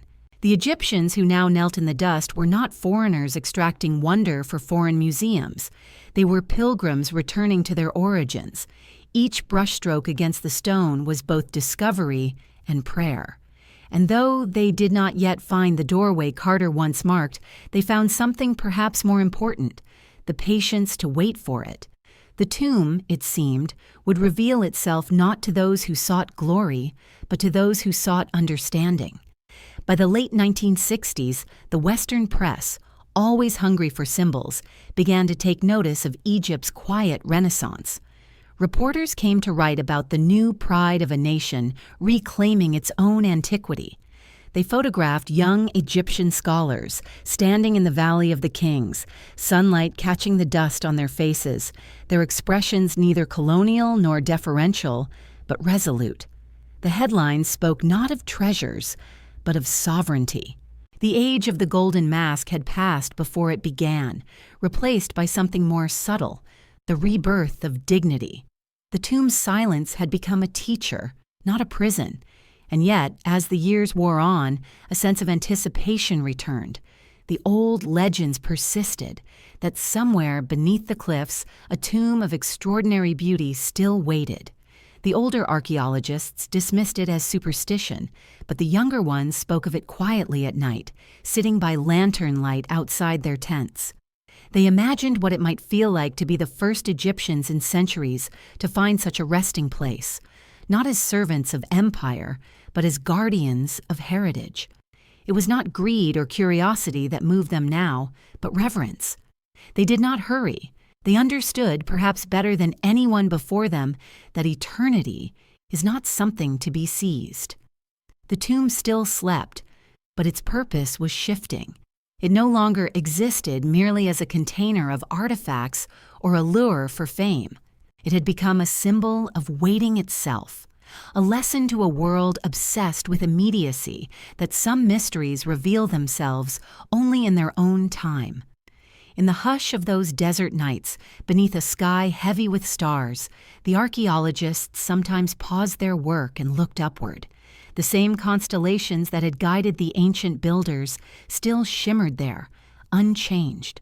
And perhaps, somewhere in that silence, the boy king listened, patient as ever, his heart lighter than the feather of Ma'at, waiting not for discovery, but for recognition.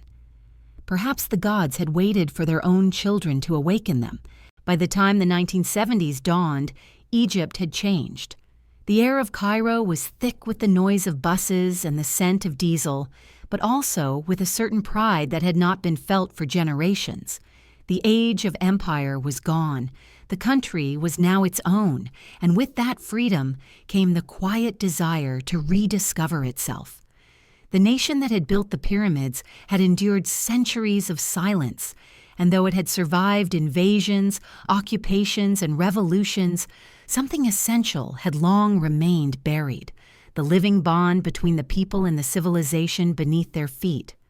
The boy king, still sleeping under the limestone cliffs of Thebes, had become an unspoken symbol of this longing, even among those who did not yet know his name.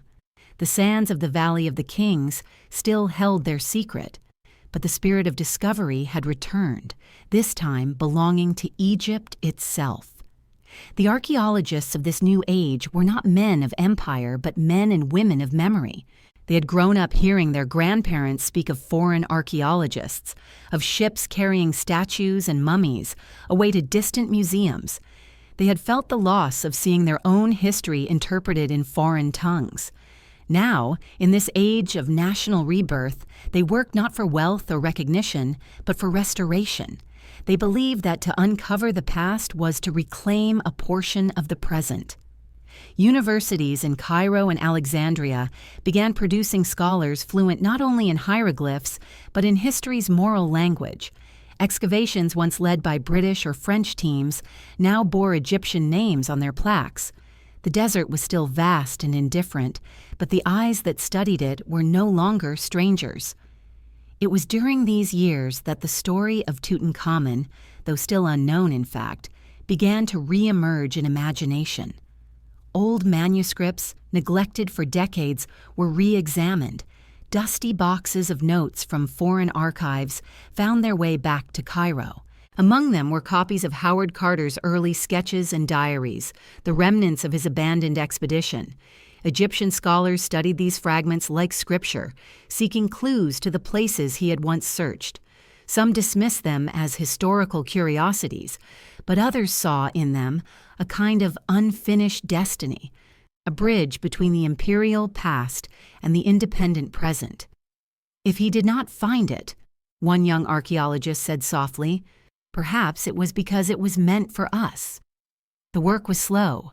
Bureaucracy, funding, and politics moved like the Nile in its low season, sluggish but steady. Yet the momentum of faith cannot be measured in permits or deadlines. Year by year, small discoveries began to accumulate. A broken seal here, a carved fragment there. In the shifting patterns of dust and light, it seemed as though the valley itself was responding, exhaling after centuries of holding its breath. The idea that Egypt's most famous king might one day be revealed not to outsiders, but to his own people, became not just possible, but inevitable. By the late 1970s, Egypt had become the custodian of its own miracle.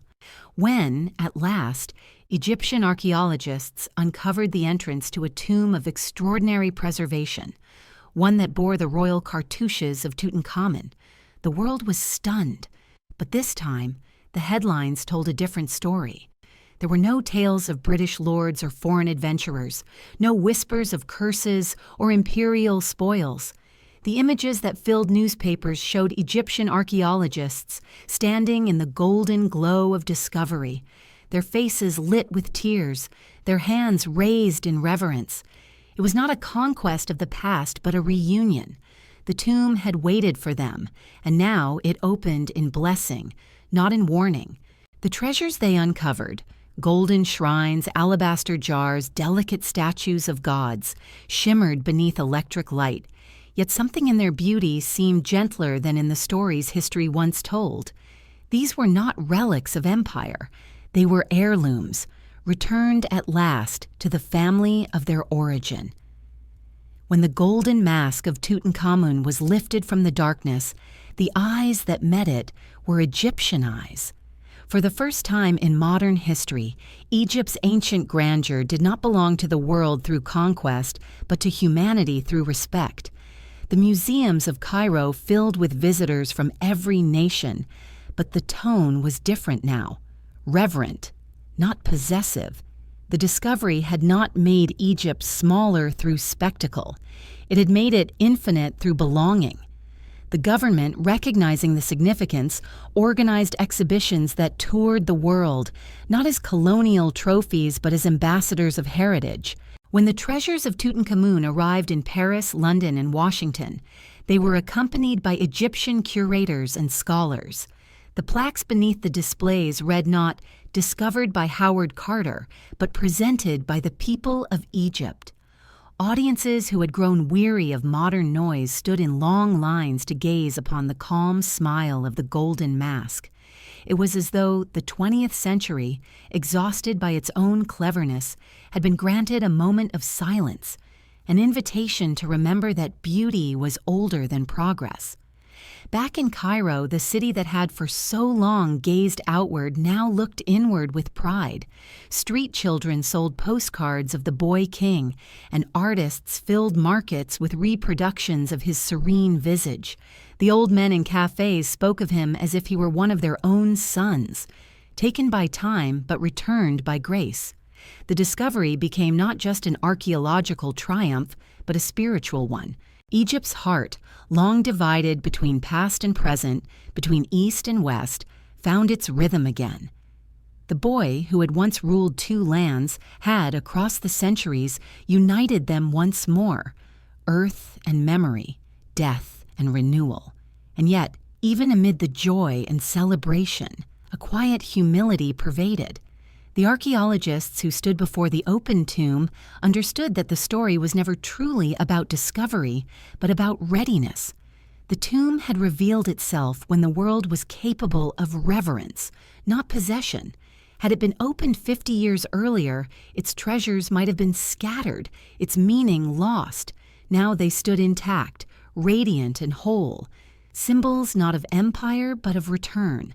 The long silence of the unopened door had not been an absence, but a waiting, a sacred patience that had transformed curiosity into wisdom.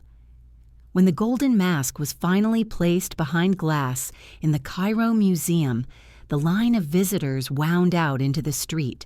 Among them were men and women who had lived through revolutions and wars, children who would never remember a time before this revelation. They gazed through the glass at the face of their ancestor and saw in it something that transcended time and nation. The boy king's eyes, calm and eternal, seemed to speak to them in a language older than words. "You have remembered me, and in doing so, you have remembered yourselves." At last, the boy king's gaze met the eyes of a world ready to see him as he truly was. When the first thrill of rediscovery began to settle, when the exhibitions had toured the world and the golden mask had returned home, the world entered a quieter season of reflection. It is in the stillness after wonder that understanding begins. And it was then, in the soft twilight of the 20th century, that humanity began to grasp what the boy king truly meant. Not as a relic, not as treasure, but as a mirror. For all that had changed, the ancient and the modern remained bound by the same fragile thread, the desire to endure beyond the span of one's own breath. Tutankhamun's rediscovery had become not merely an archaeological triumph, but a meditation on memory itself, how it survives, how it fades, and how, even when buried, it waits to be born again. The world looked upon his face and saw not just the perfection of craft, but the persistence of meaning. That small golden mask, crafted for eternity and hidden by time, seemed to whisper of continuity in an age that had believed only in progress. The scientists and poets, the statesmen and schoolchildren, all found in that serene expression something they had forgotten, that history is not a line but a circle, and that every civilization, however proud, must one day return to silence. For the first time in decades, the modern age felt humility before the ancient. The hum of machines, the rhetoric of power, the obsession with the new, all seemed to pause for a breath. The boy king, dead for more than 3,000 years, had restored to the living the simplest truth, that wonder is older than reason, and that beauty survives where power decays. In Egypt, the discovery transformed from event to inheritance. The scholars who had uncovered the tomb became custodians of a legacy far larger than themselves. Universities flourished with departments dedicated to Egyptology under Egyptian leadership. The museums, once quiet, thrummed with voices in many languages. Yet through it all, the tone remained reverent, as though the country itself understood that it had not simply found its past, but reconciled with it. The pharaohs were no longer symbols of ancient tyranny, but of enduring spirit, testaments to the human capacity to create, to believe, to remember. And though Tutankhamun had been a minor king in life, in death he became something far greater, a reminder that significance is not measured by power, but by the story one leaves behind. Across the seas in the West, the meaning was subtler but profound. The rediscovery that had once belonged to empire had now become a lesson in relinquishment. The museums that once hoarded relics began to speak of return, of stewardship rather than possession. The philosophy of history shifted. It was no longer about domination of the past, but dialogue with it. In classrooms, teachers spoke of the Pharaoh not as an exotic curiosity, but as kin. A boy of 17, burdened by a crown, remembered because his world had dared to make beauty eternal. Even those who cared nothing for history could not help but feel a quiet reverence in the presence of that golden face, which had looked upon no living soul for millennia, and yet still seemed to see each of them. But memory, like the desert, never rests. It shifts, reshapes, buries, and reveals by turns. In the years that followed, the boy king's image began to move once more through culture, not as obsession, as it might once have done, but as symbol. Painters reimagined his mask not as treasure, but as reflection. Writers found in his life a parable of mortality. Musicians composed requiems that carried the rhythm of desert winds. Even the language of science changed. Archaeologists spoke of listening to the past rather than conquering it. The myth of the curse, which in another timeline had haunted imaginations with fear, now returned as something gentler, reinterpreted not as punishment, but as protection. The tomb's long silence was no longer seen as denial, but as wisdom. What had once been withheld was now revealed in mercy's time. It is curious how history teaches most deeply through delay. The unopened door that once symbolized loss now appeared, in retrospect, as a guardian. Had it been broken open by empire, it might have bred arrogance. Had it remained sealed forever, it might have bred indifference. But in this version of the world, it had waited precisely until reverence could outweigh curiosity. The threads of fate, unseen but patient, had woven their pattern with quiet perfection. The sands had not denied humanity the treasure, they had prepared it. The desert's long silence had been not emptiness, but incubation. In the end, it was not Lord Carnarvon or Howard Carter who were destined to find the boy king, but Egypt itself, reborn in dignity. And perhaps that is what the gods intended all along. For every story, divine or human, must find its right teller. The same tomb that might once have celebrated conquest now spoke instead of return. The cycle of time had closed with elegance, the living reclaiming the dead, the past teaching the present. The world, which had long believed it could possess eternity, finally understood that it could only receive it. The lesson of Tutankhamun was not one of discovery, but of listening, to the patience of stone, to the breath of sand, to the silence between centuries. And so the myth became complete.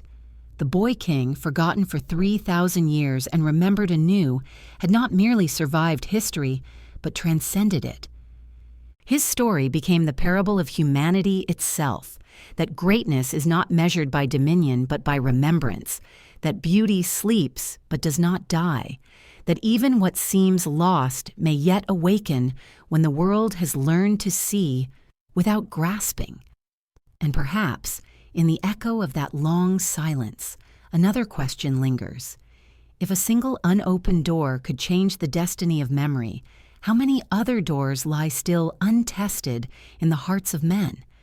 And perhaps, in another life, the door remained shut so that humanity might learn patience instead of conquest. There is a stillness that exists only in the desert at dawn, when the horizon softens and the sand begins to glow as though it remembers the first light of creation. It was in such a stillness, perhaps, that the tomb of Tutankhamun first drew its breath again. The long vigil had ended, the silence had spoken, and the world, wiser now, understood what it meant to open a door. Not to invade, not to claim, but to listen. The story of the boy king, in this quiet version of history, was never about the gold, or the splendor, or the triumph of discovery. It was about time itself, and how it teaches through waiting. The unopened door had become humanity's greatest teacher, and when at last it was opened, it did not reveal power, but peace. The desert, for all its harshness, is never cruel. It is a place of truth. It gives nothing freely and yet withholds nothing that one has learned to deserve. Over the centuries, it had watched armies march and empires fade, and still it kept its own counsel. Perhaps that is why the gods chose to bury their kings there, because only silence could preserve them. And in that silence, the human story found its echo. The men who had once sought to rule the earth learned instead to walk gently upon it. The scholars who once measured bones and artifacts began to speak softly of reverence. Even the tourists who came to the valley no longer arrived as spectators, but as pilgrims. They stood before the doorway not as conquerors of knowledge, but as its inheritors. In the wind's low murmur, one could almost hear the whisper of a forgotten prayer. May those who come after remember. Egypt itself seemed to change under the weight of that remembrance. The Nile flowed as it always had, patient and unconquered, but its reflection shimmered differently. Children in schools learn not only the language of mathematics and science, but the stories of their own beginnings. Artists painted the boy king not as a figure of wealth, but of wisdom. The tomb's discovery, long delayed, had taught an entire nation, and perhaps an entire world, that identity is not a thing to be found, but to be remembered. Each generation leaves behind its monuments, its music, its questions, but it is only in returning to the source that a people knows its depth. Tutankhamun, once forgotten, had become that source. His face, calm and radiant, no longer belonged to museums or monarchs. It belonged to humanity, to every heart that had ever wondered what it meant to be remembered. As the decades passed, the tomb grew quiet again. The lights in the exhibition halls dimmed, and the treasures were returned to their resting place in carefully sealed chambers. Egypt had begun to understand that immortality does not live in perpetual display, but in reverent concealment. Pilgrims still came, but fewer each year, and their silence spoke more deeply than applause ever could. The sands closed gently around the valley once more, and the wind resumed its ancient rhythm. It was as though the land itself had exhaled, content at last. The boy who had once died too young had outlived the empires that had sought his memory. Time had restored to him what history had taken away, the dignity of rest. And in the broader world, his legacy endured not as spectacle, but as meditation. Philosophers wrote of him as a parable of waiting. Artists invoked his image when speaking of endurance. The scientists, for all their precision, admitted quietly that there remained mysteries no microscope could penetrate, no equation could solve. The rediscovery of the boy king had reawakened something ancient within the human spirit, the understanding that not everything must be known to be meaningful. Some things exist to remind us of humility, of finitude, of grace. And so Tutankhamun's tomb, whether opened too soon or too late, became a threshold not between life and death, but between ignorance and wisdom. It asked no question, but offered one answer. Patience is the truest form of reverence. There are still nights in the valley when the stars seem impossibly bright, and the wind moves through the rocks with a sound like breathing. If one listens long enough, one can almost imagine that the past is not gone, but sleeping, that the gods still stir beneath the earth, waiting for humanity to listen again. The desert holds no grudges, it merely remembers, and memory, like the sand, shifts endlessly but never disappears. Each grain carries a story, each whisper of wind a name. It is the same wind that once brushed the sails of ancient boats, the same that cooled the faces of builders at Giza, the same that now drifts through the open doorway of Tutankhamun's tomb, touching both the dead and the living with equal tenderness. The story of the unopened door ends not with discovery, but with understanding. The boy king's journey from oblivion to remembrance, from possession to peace, mirrors the path of all humanity, from arrogance to humility, from conquest to communion. His silence taught what 1,000 lectures could not, that every civilization is a heartbeat, and every heartbeat is borrowed from eternity. To open the door is to see oneself, fragile and luminous, reflected in the gold of the ages. To close it again, gently, is to promise that what we love will not be forgotten. The desert endures. The river flows. The stars keep their patient vigil. And somewhere beneath that timeless sky, in a chamber carved by hands that believed in forever, the boy who became a god continues to sleep, his dreams untouched by all our remembering. The door has opened, the story has been told, and the sands at last are content to cover what they must. Would the gods have been kinder, I wonder, if we had never disturbed their dreams?